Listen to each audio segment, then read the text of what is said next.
Assessore Ganzit, la prima uscita della sua rubrica BIOS, di nuovo benvenuto, e volevo iniziare col chiederle quando e come è nata la sua passione per l'agricoltura sostenibile?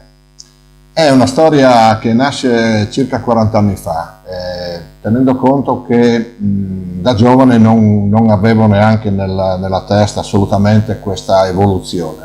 C'è stato un periodo in cui nell'azienda nostra di famiglia, artigianale e commerciale, si comprava un po' di terra e la lavoravo.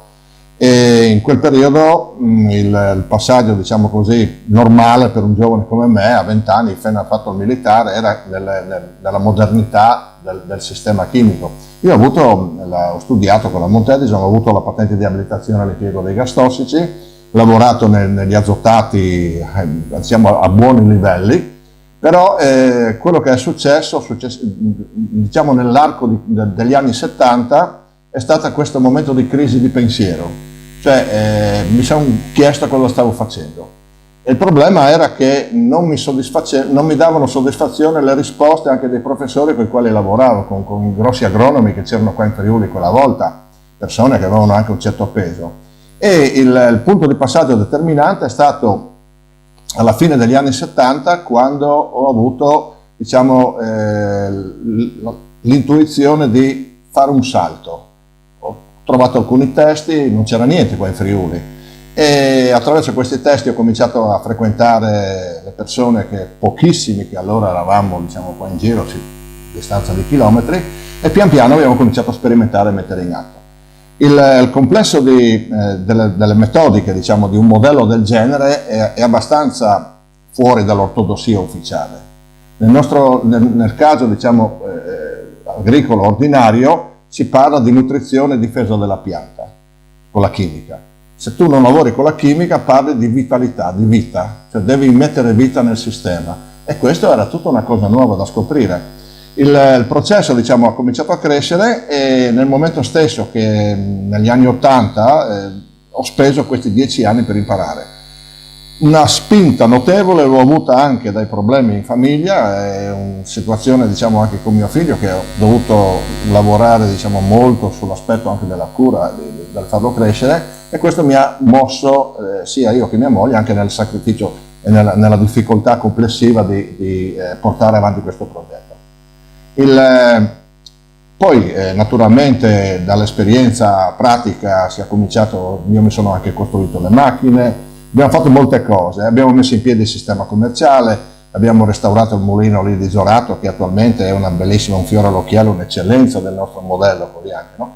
E complessivamente poi tutte le cose hanno cominciato a crescere. Alla fine, oggi come oggi, mi sento, diciamo, abbastanza preparato per poter affermare che potrebbe essere il modello del futuro qualora sia accettato anche dalla comunità scientifica ordinaria.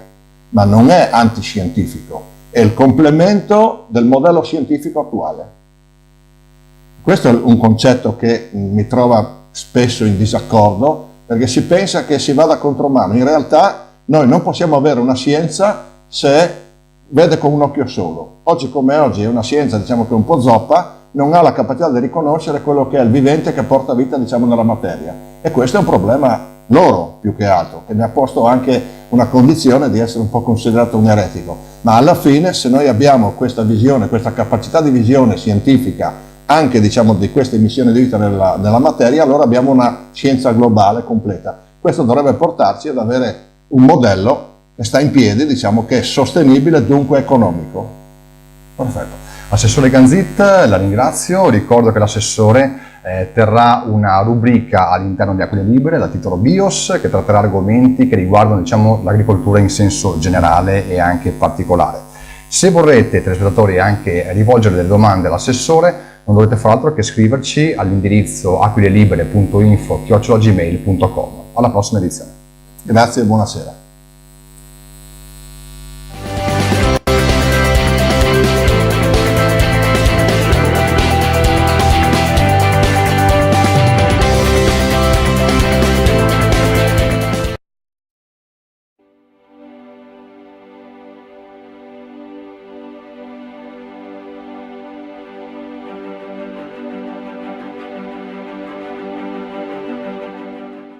Parecchie ore, quelle manifestazione, quell'evento, perché c'era la 4 milioni di euro in più, però 4 milioni di euro in più che sono sottratti dai vostri portafogli.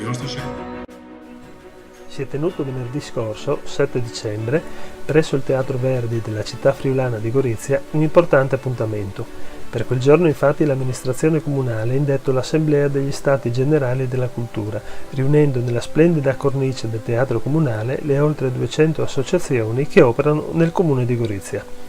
La troupe di Aquile Libere era presente e ha raccolto importanti testimonianze sulla vivacità della vita sociale della città del Friuli Orientale e sugli ambiziosi obiettivi che il Comune insieme alle associazioni si sono posti per gli anni a venire. Un plauso dunque al sindaco Ziberna e all'assessore alla cultura che dopo aver organizzato questo importante appuntamento vi hanno presenziato raccogliendo le istanze dei rappresentanti delle varie associazioni. Un momento particolarmente importante nel sottolineare la friulanità della città di Gorizia e del territorio della sua ex provincia è stato l'intervento di Isa Dorigo, presidente dell'associazione Furlanes dal Gorizian e referente del movimento politico Aquile del Friuli per Gorizia e per il Friuli Orientale. Isa Dorigo ha riferito dell'impegno dell'associazione nel valorizzare e difendere l'identità friulana, esprimendo al sindaco l'accorato appello affinché l'amministrazione comunale si attivi per sopperire alle mancate attività di promozione della lingua friulana svolte in precedenza dalla consulta friulana provinciale, venuta a mancare a seguito della soppressione della provincia di Gorizia.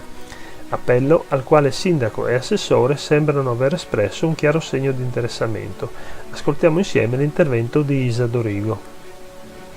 Ho chiesto di illustrare in breve la nostra attività. Dunque, l'associazione Furlanes dal Gorizian è un'associazione nata nel 2010 per sostenere la rappresentatività, il rispetto e il diritto di esistere della comunità friulana nel territorio della provincia di Gorizia.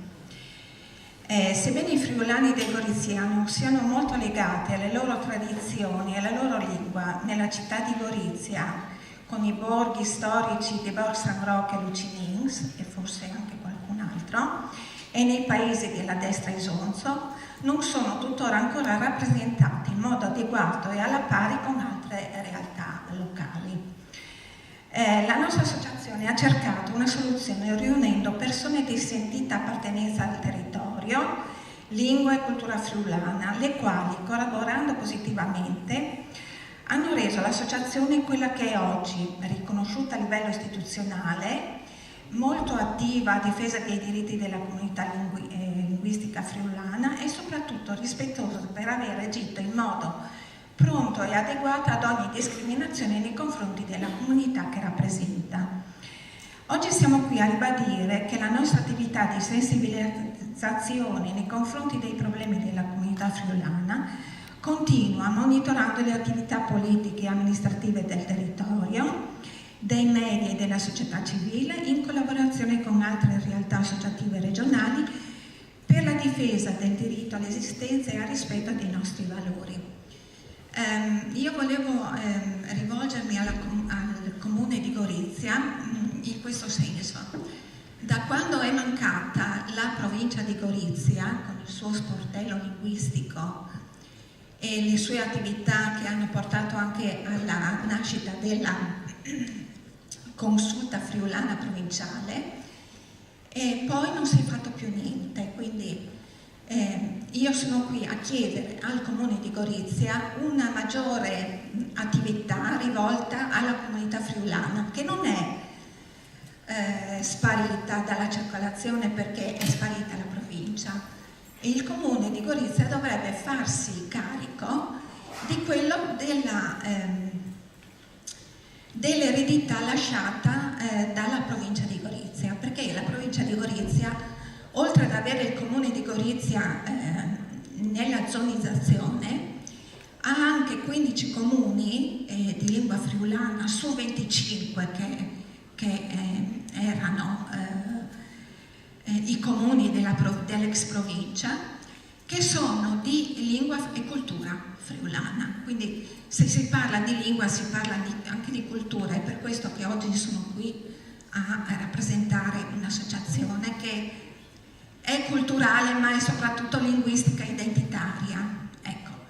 Voglio ringraziare anche i rappresentanti delle altre associazioni, ci conosciamo un po' tutti, i danzerini di Lucinico. Insomma, io qui ho visto tanta gente che è molto sensibile a questa,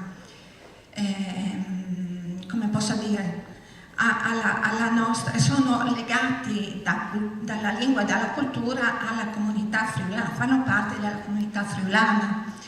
Attenta come sempre, Isa Dorigo ha voluto lanciare un chiaro segno di contrarietà a chi, prima di lei, aveva invitato alla volontà di sfida contro i friulani e i bisiacchi, commettendo poi la gaffe di ignorare, forse volutamente, che entrambi sono invece parte attiva del territorio di Gorizia. Giova ricordare che si cresce stando insieme e non ponendosi uno contro l'altro. Io ho sentito anche però qui qualcuno che ha parlato di azioni, non so, contro i friulani e contro i bisiacchi. Cioè, non ho capito questo discorso che ha fatto qualcuno in un intervento precedente. Quindi cerchiamo di eliminare le discriminazioni e di collaborare in modo di cancellare le discriminazioni che soprattutto colpiscono la comunità friulana. Per esempio il sindaco ha parlato di un progetto nel quale si userà la lingua tedesca, inglese e anche slovena, ma dal punto di vista legislativo la lingua slovena è paragonata, è una minoranza linguistica alla pari della lingua friulana, e quindi io sono qui a chiedere pari dignità di utilizzo delle attività, insomma, che riguardano e che comprendono anche queste due lingue. Vi ringrazio molto. Mandi. Grazie Isa Dorigo, mandi a te. E con questa importante testimonianza non possiamo che augurare a Gorizia e alla sua ex provincia di puntare sempre più sulla cultura e sull'identità friulana della sua gente, sempre attenta e attiva in tantissime iniziative, orgogliosi che Gorizia sia sempre Friuli.